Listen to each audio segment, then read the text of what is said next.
दूसरा मैं तो कहूँगा आर्ट भी और साइंस भी है। आर्ट कैसे है, मेरे को जब सबसे पहले बूथ मैनेजमेंट के काम का काम मिला, एक बूथ मिला तो बूथ एजेंट बना, तो मैंने एक दोस्त को फोर्स करके ये कहा कि आप मेरे साथ आ जाओ, मदद कर दे। उसको भी कुछ नहीं आता था और मैं भी सबसे सीख ही रहा था क्या था। तो मेरे को एक आइडिया आया, मैंने कहा मेरे पास लोग तो ज़्यादा है नहीं, लेकिन टेबल पे करूँ तो क्या करूँ। टेबल पे तो कम से कम माहौल लगे पार्टी का। चलो हम तो बूथ एजेंट और रिलीवर हो गए, टेबल पे माहौल कैसे रहेगा। तो एक बड़ा इंजीनियस आइडिया था, जो कि शायद इतना इंजीनियस नहीं था, लेकिन मुझे गलत फहमी है कि इंजीनियस था। मैं तब जॉइंट फैमिली में था, तो मैंने अपने घर के हर मेंबर को ये कहा, और अपने जो फ्रेंड बेचारा फंस गया था मेरे साथ एज रिलीवर, उसके फादर को, उसकी मदर को ये कहा कि जब आप वोट डालने आओ तो हमारे टेबल पे कुछ टाइम बिता।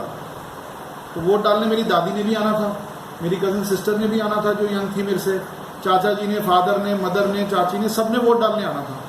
तो मैंने उनको कहा कि जब आप वोट डालने आओ, तो लोग जाते हैं वोट डालते हैं चले जाते हैं, आप ये मत करो, आप आधा एक घंटा सिर्फ टेबल पे बिता दो। अब आप सोचो कंपटीशन सामने कौन था। कंपटीशन सामने वो लोग थे जो इसके मास्टर थे। एरिया थोड़ा पॉश टाइप था, तो दूसरी पार्टियों का वहाँ पे वर्चस्व बहुत बड़ा था। लेकिन ऐसा कमाल हुआ उस दिन कि मेरी दादी जी आके बैठी 1-1.5 घंटा बूथ पे, माहौल ही बदल गया। अब कोई पैर छू रहा है, कोई बात कर रहा है, और उन्होंने तो वोट डालने आना ही था। अब होता क्या, गाड़ी से उतरे, वोट डाला, गाड़ी में बैठे घर चले गए। वो आधे घंटे के लिए मैंने उनको बोला था, वो 1-1.25 घंटा बैठी रही, और पूरे लोग, कोई पैर छू रहा है, कोई आंटी जी, कोई लेडी, कोई कुछ, मतलब पता चला कि मेरे टेबल पे 20 लोग 25 लोग पूरा दिन रहे। 11 बजे से लेकर शाम तक 20-25 मिनट का। लोग हैरान हो गए कि ये क्या हो गया। जब कोई आके बैठता है तो वो 10 मिनट बैठ ही जाता है, खड़े खड़े का तो फर्क होता है। तो ऐसा माहौल बन गया कि जैसे चुनाव जिस पार्टी का मैं काम कर रहा था वही जीत रही है। अनफॉर्चुनेटली ऐसा नहीं हुआ, लेकिन बूथ का माहौल बहुत अच्छा था। तो इसलिए आर्ट भी है। अगर एक बूथ इंचार्ज बूथ मैनेजमेंट को अपना पर्सनल काम समझ लेगा, भाई वोट तो उसकी वाइफ ने भी डालना है। अब हम ये तो नहीं कह सकते कि आप अपनी वाइफ को भी रिलीवर बनाओ बूथ एजेंट, बट हम ये तो कह सकते हैं कि अगर आपकी वाइफ वोट डालने आ रही है तो भाई 1-2 घंटे स्पेंड कर लें। ये तो पॉसिबल है ना, आप सब मानोगे कि ये पॉसिबल है। भाई आपका कोई दोस्त है, आप उसको अगर एक दिन पहले फोन करके कह दोगे, 2 दिन पहले कि भाई जब वोट डालने आएगा थोड़ा मेरे साथ टाइम स्पेंड कर लियो टेबल पे, तो ये बड़ी डुएबल चीजें हैं, ये बड़े आराम से करी जा सकती हैं। तो ये एक आर्ट है कि आपने कुछ लोगों को ये बोल दिया कि आओ और थोड़ा टाइम स्पेंड करो, उससे एक माहौल बनता है। देखो एक आदमी बैठा है, उसको अपना काम आता है, जो बाहर टेबल पे बैठा है उसको अपना काम आता है, वो अपनी वोटर लिस्ट चेक कर लेगा, वो अपनी वोटर लिस्ट की मार्किंग कर लेगा। लेकिन एक आदमी अकेला बैठ के मार्किंग कर रहा है, उससे माहौल नहीं बनता।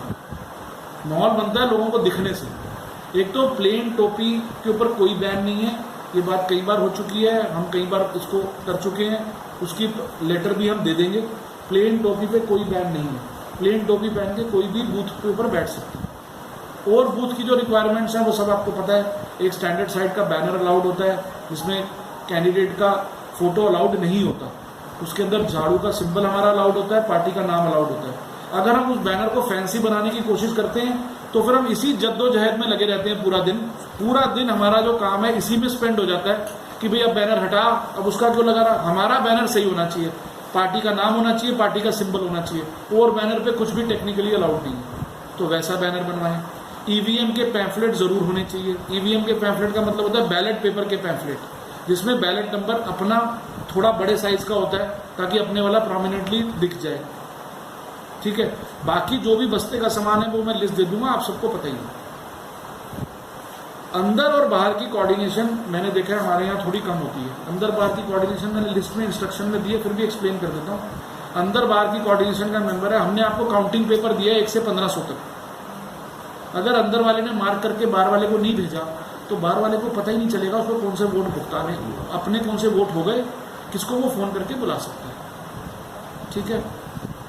ये कोऑर्डिनेशन मैंने कई इलेक्शनों में देख ली, हमारे यहाँ अभी तक ठीक से बैठी नहीं है कि बाहर वाले को पता ही हो कि भाई अंदर क्या हो रहा है। बाकी बेसिक बातें मैं बता देता हूँ, मोस्टली आपको पता है। ये इस इलेक्शन में जो वोटिंग है 8 से 5:30 है। एमसीडी इलेक्शन में 8 से 5:30 तक वोटिंग है। हमारे कैंडिडेट की ड्यूटी है, ये सब आपने जो जाके ट्रेन करना है उसका पार्ट है। हमारे कैंडिडेट की ड्यूटी है कि 5:30 बजे 5 बजे से कॉलिंग शुरू हो जाए, कॉलर तैयार हों, कॉलिंग शुरू हो जाए कि भैया बूथ उठो और बूथ पे पहुंचो, कॉलिंग तैयार हो जाए, लोग बूथ पे 6 बजे तक पहुंच जाएं, 6 सवा 6 तक पहुंच जाएं। अमूमन बूथ 1.5 घंटे पहले खुल ही जाते हैं, तो आप मान के चलिए कि 6:30 पौने 7 तक सारे बूथ खुल जाएंगे। इस इलेक्शन के अंदर एक और चीज है जो पुराने इलेक्शनों में हमने एक्सपीरियंस नहीं करी, इस इलेक्शन में सिर्फ बूथ में बैठने के लिए मेहनत करनी पड़ेगी। क्यों? क्योंकि कैंडिडेट मल्टीपल हैं। इलेक्शन कमीशन के ये रूल्स भी हैं कि अगर बूथ एजेंट पोलिंग स्टाफ से ज्यादा हो रहे हैं तो वो अलाउ ना करें, क्योंकि मल्टीपल कैंडिडेट्स हैं। लोकसभा चुनाव में दिक्कत नहीं होती, कितने ऐसे लोग होते हैं जो बूथ भर सकते हैं, विधानसभा में कम दिक्कत होती है, इसमें दिक्कत होगी। इंडिपेंडेंट भी हैं और पार्टियां भी हैं, तो वो उस एरिया में तो कुछ तो बूथ एजेंट, अब जब 50 बूथ एजेंट अरेंज करने होते हैं और लोकसभा में 1500 करने होते हैं, तो 50 में से आदमी 20-30 तो कर ही लेता है, इंडिपेंडेंट भी 8-10 कर लेता है, तो वहां पर फिर उस पर्टिकुलर बूथ में दिक्कत होगी। तो अगर हमारे बूथ एजेंट टाइम से पहुंचेंगे तभी उनका राइट बनेगा बैठने का। अभी तो मैं मॉक पे नहीं जा रहा, बैठने का राइट भी तभी से बनेगा। तो पता चला कि हमारे पास बस्ता है, हमारे पास सब कुछ है, और हम बूथ के अंदर ही हमारा बूथ एजेंट नहीं जा पाएगा, क्योंकि ऑलरेडी आके सब सुबह सुबह आके बैठ गए। कुछ पार्टियां ऐसी हैं जो सुबह नहीं उठने वाली, 1-2 अच्छी पार्टियां, उनसे चिंतित रहने की बात नहीं, बट इंडिपेंडेंट भी हैं।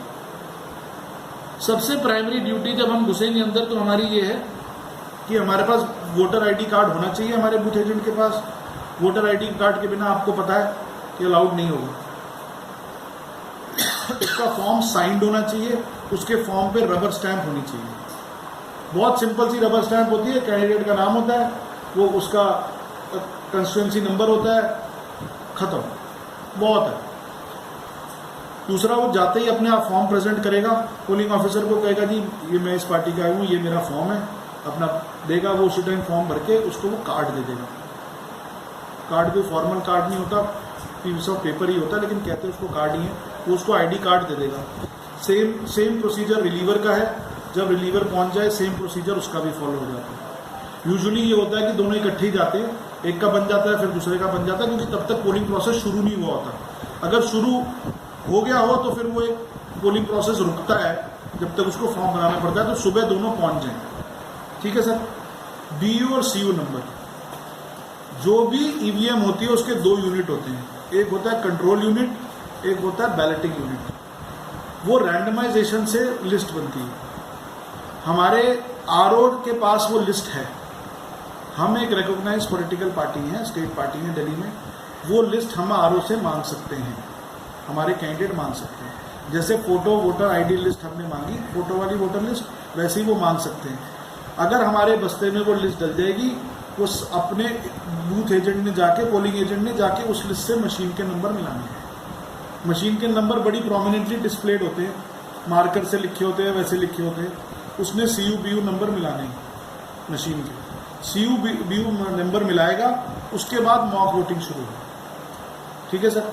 सीयू बीयू ऐसे लगता है जो बड़ा कॉम्प्लिकेटेड है, कुछ नहीं है, सामने है, एक यूनिट वो है, एक यूनिट वो है, कोई कॉम्प्लिकेशन नहीं है, जिसने भी वोट डाला वो समझ सकता है क्या है। ठीक है सर। फिर उसके बाद 6 बजे शार्प वहाँ पहुँच गया। सबसे इंपॉर्टेंट ड्यूटी, जो पूरा माहौल बना हुआ है देश में और जो पूरा है, ईवीएम फ्रॉड किस टाइप का है, क्या है, अरविंद जी की टीम उसमें काम कर रही है और बिल्कुल काफ़ी हद तक उसमें समझ चुके हैं कि कैसे कैसे हो रहा है। हमने मॉक वोटिंग में, अगर हम ईवीएम की बात करते हैं और मॉक वोटिंग में पार्टिसिपेट नहीं करते, तो इसका मतलब हम ऐसे ही कह रहे हैं। तो हमारे हर बूथ एजेंट की ड्यूटी है कि वो मॉक वोटिंग में गड़बड़ की ऑप्शन को खत्म करे। करेक्ट। तो मॉक वोटिंग की ऑप्शन कैसे होती है? मॉक वोटिंग में जो यूजुअल जो व्यवहारिक बात है, सबको बोला भाई 2 वोट डाल दें, पता चला वहाँ 2-3 पोलिंग एजेंट हैं, उसने बोला अलग अलग पार्टी के, इंडिपेंडेंट के, उसने कहा भाई सब 1-1 2 ट्राई कर दो। हमने नहीं माना, हमने कम से कम 20 रैंडम मॉक वोटिंग करनी ही करनी है। 20 रैंडम मॉक वोटिंग का क्या मतलब होता है? 20 रैंडम मॉक वोटिंग का मतलब होता है कभी अपनी पार्टी को दिया, फिर सीक्वेंस चेंज करी, 2 अपने को दिए, 1 किसी और पार्टी को दिया, 1 किसी और को दिया, फिर सीक्वेंस चेंज करी। उसको बोलना है भाई कम से कम 20 हमारे को डालने दो। देखो ये कोई सेट रूल नहीं है, अगर वो लेट आएगा तो वो इरिटेट होगा, आपको 20 नहीं डालने देगा। अगर पोलिंग ऑफिशियल टाइम पे होगा तो बहुत टाइम होता है, बहुत टाइम होता है। हमारे पोलिंग बूथ एजेंट को 20 के लिए एम तो करना ही चाहिए, ठीक है सर। अगर मशीन फॉल्टी है, रिप्लेस होनी है, इसमें तो कोई क्वेश्चन ही नहीं है, वो तो कोई सवाल ही नहीं है, तो उस पर डिस्कशन करने का कोई फायदा ही नहीं है। लेकिन अगर मशीन फॉल्टी नहीं है तो मॉक वोटिंग के बाद वो मशीन को बंद करेगा, उस पर पिंक स्लिप दोबारा लगाएगा, ठीक है सर, एक पिंक स्लिप होती है, पिंक स्लिप दोबारा लगाएगा, धागे से धागे लगाएगा, स्ट्रिंग मोटे धागे होते हैं, उस पर लाख का प्रोविजन, लाख और ब्रास सील आपके पास होगी। आपने मेक श्योर करना है कि आम आदमी पार्टी की सील लगेगी। मैं फिर से रिपीट कर रहा हूँ, उसमें इतनी जगह नहीं होती सील करने की, तो आपकी सील और अगर आप सुबह नहीं हो तो आप इसमें किसी प्रोसेस में नहीं हो। मैं फिर से कह रहा हूँ, अगर हम सुबह हैं तो ही हम इसमें हैं, नहीं तो बड़ा सिंपल सा रूल है, पोलिंग के बाद मॉक वोटिंग तो हो ही नहीं सकती। और अगर आप 7:30 भी पहुंचेंगे, आप मानो कि वो नहीं करने देगा। अगर आप उसके साथ घुसोगे ना या उसके आसपास 6:30 पौने 7 तभी होगा आपका काम। 6:30 पोलिंग बूथ एजेंट अंदर हो सकता है, मैंने बूथ 6:15 खुलते हुए देखे। बेसिकली ऑफिशियल पे डिपेंड करता है, वो दूर से चल रहा है, सुबह जल्दी पहुंच गया, उसने खोल दिया, राइट।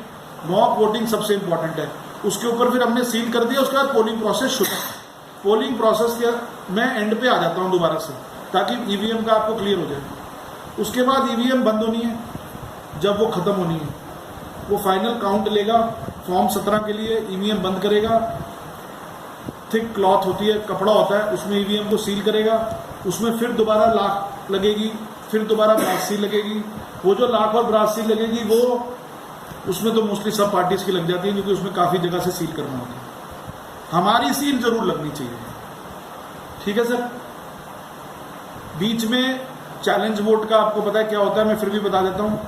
हमारे पास वोटर आईडी लिस्ट अंदर वो होनी चाहिए, फोटो वोटर लिस्ट जो आरओ ने इशू करी है, उसी को वो मानेगा। उसके पीछे स्टैंप होती है, कम से कम एक बूथ की लिस्ट पे कहीं ना कहीं स्टैंप जरूर होती है। वो तो मतलब किसी ने आगे लगा दी, किसी ने पीछे लगा दी, बट कहीं ना कहीं जरूर होती है। तो वो देखना है कि स्टैंप जरूर हो, ठीक है सर। और वही लिस्ट को वो चैलेंज के लिए मानेगा। अगर आपने अपनी किसी और लिस्ट पे या फोटोकॉपी पे चैलेंज किया, वो चैलेंज नहीं मानेगा आपका। जब आपको पुख्ता लगे कि भाई ये वोट गलत जा रहा है, आपने सीधा, उसके अंदर कोई प्रोसीजर नहीं है, आपका कोई प्रोसीजर नहीं है, आपने 2 रुपये रखने होते हैं, आपने कहना जी मैं इसको चैलेंज करता हूँ। प्रोसीजर उसको फॉलो करना है, उसको चैलेंज फॉर्म निकालना है, उसको आपसे भरवाना है, उसको कहना है यहाँ साइन करो, क्यों चैलेंज कर रहे हो। अगर आपने शुरू में अपने आप को, बूथ एजेंट ने अपने आप को प्रोएक्टिव दिखाया कि जी एज अ बूथ एजेंट मैं प्रोएक्टिव हूँ, तो 99.9 केस में आपके अंदर किसी की हिम्मत ही नहीं होगी कि वो आपके यहाँ वोट डालने आए।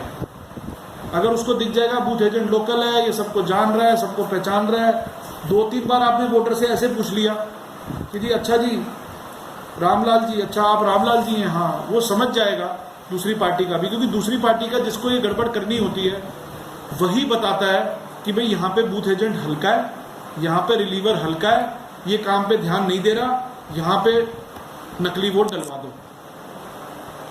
यही तरीका होता है नकली वोट डलवाने का, कि यहाँ पे यार वो तो चला गया, रिलीवर आया नहीं, 2 घंटे खाली है, यही मौका है, नकली वोट डलवा दो। हमारे पास जितनी भी अच्छी वोटर लिस्ट हो फोटो वाली, कई जगह वो साफ नहीं होती। तो अगर अपने एरिया को जानते हैं, अपने एरिया से कन्विंस्ड हैं, उनसे सवाल पूछ सकते हैं। वोटर को इरिटेट नहीं करना होता कभी भी, वो हमारा राइट नहीं है कि जेन्युइन वोटर परेशान हो, ना हमारे को पॉलिटिकली करना चाहिए। लेकिन हमारे को अगर विजिलेंस नहीं रखेंगे, अगर नज़र नहीं रखेंगे, तो अभी भी नकली वोट डाले जाते हैं फोटो वोटर लिस्ट के बाद भी। कुछ लोग हमारे ये सोचते हैं, कुछ जर्नलिस्ट भी मुझे कल कह रहे थे कि अब तो इसमें क्या है, अब तो फोटो वाली लिस्ट होती है। मैं कहा कभी एक पूरा सेट, एक वार्ड का या विधानसभा का फोटो लिस्ट का देखो। कई जगह तो फोटो ऐसी होती है कि मतलब दिख ही नहीं रहा होता बंदा कि किसकी फोटो है। तो वो अभी भी एनॉमलीज हैं सिस्टम में, जिसका लोग फ़ायदा उठाने की कोशिश कर सकते हैं। अपने लिए कॉर्पोरेशन का इलेक्शन हो, कोई एक वोट वैल्यूबल है, गलत काम नहीं होने देना। हम थोड़ी कर रहे हैं, लेकिन हमने होने नहीं देना, ठीक है सर।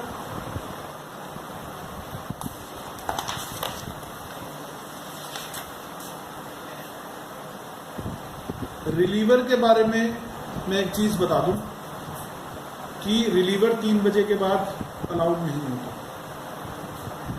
पोलिंग ऑफिसर की डिस्क्रिशन है, मोस्ट केसेस में पोलिंग ऑफिसर अलाउ नहीं करते, ठीक है। तो रिलीवर जो आएगा, जो मेन हमारा बूथ एजेंट है, उसको 3 बजे से पहले वापस अंदर आना ही आना है, उसको बाहर नहीं रहना। रिलीवर जितना भी अच्छा हो, जब हमने किसी को मेन बनाया तो कोई कारण ही होगा।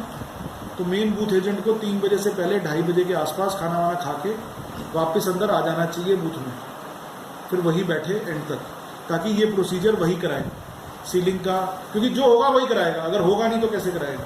तो ये बहुत ज़्यादा ज़रूरी है कि रिलीवर ज़रूर आ जाए, रिलीवर रिलीव हो जाए बेसिकली, और मेन एजेंट आ जाए। फाइनली फॉर्म 17 होता क्या है कि ये ह्यूमन नेचर है, हम सब में ये कमी है कि हम 12 घंटे और 2 महीने से चुनाव में लगे होते हैं। 2 महीने 12 घंटे उस दिन, 2 महीने से हम एक चुनाव में जद्दोजहद कर रहे हैं, लगे हैं, मेहनत कर रहे हैं, पिले पड़े हैं। और उस दिन भी सुबह हम 5 साढ़े 5 बजे से लगे होते हैं, लेकिन हम कहते हैं होगी पोलिंग, चलो चलते हैं, सील भी हो गई, यार छोड़ो यार फॉर्म 17 ले लेंगे। सर्दी ये नहीं चलेगा।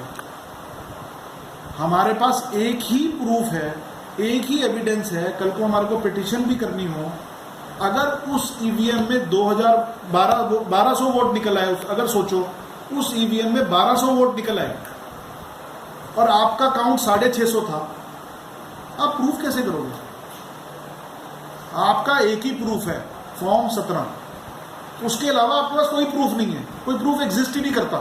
क्योंकि अगर दूसरी पार्टी वाला मिला हुआ है, ऑफिसर मिला हुआ है, ईवीएम मिली हुई है, हर कोई मिला हुआ है, तो फॉर्म 17 का कैसे, बिना फॉर्म 17 के हम प्रूफ कैसे करेंगे कि ये गड़बड़ हुई है? एक गड़बड़ तो है कि नंबर ऑफ वोट वही है, आगे पीछे हो गए। अगर नंबर ऑफ वोट बढ़ गए तो हमारे पास एक ही प्रूफ है, फॉर्म 17। फॉर्म 17 बनाते वक्त तो कार्बन लगाते हैं, घुग्गी मारते हैं। आपको कार्बन भी मिल जाए घुग्गी के साथ तो भी वो ऑथेंटिक है। आप ये नहीं कह सकते कि मुझे फर्स्ट कॉपी चाहिए। वो जैसे भी फॉर्म 17 का हो लेके आना है, जिस भी फॉर्म में वो सबको दे रहा है, लेकिन साइन होने चाहिए पोलिंग ऑफिसर की। उसमें कोई कॉम्प्रोमाइज़ नहीं है कि पोलिंग ऑफिसर के साइन नहीं हुए, ये बहुत ज़रूरी है। पोलिंग ऑफिसर के साइन होने चाहिए फॉर्म 17 में। बेसिकली वो बुकी टाइप छोटा सा मार देते हैं सिग्नेचर, लेकिन वो सिग्नेचर चाहिए, ठीक है सर।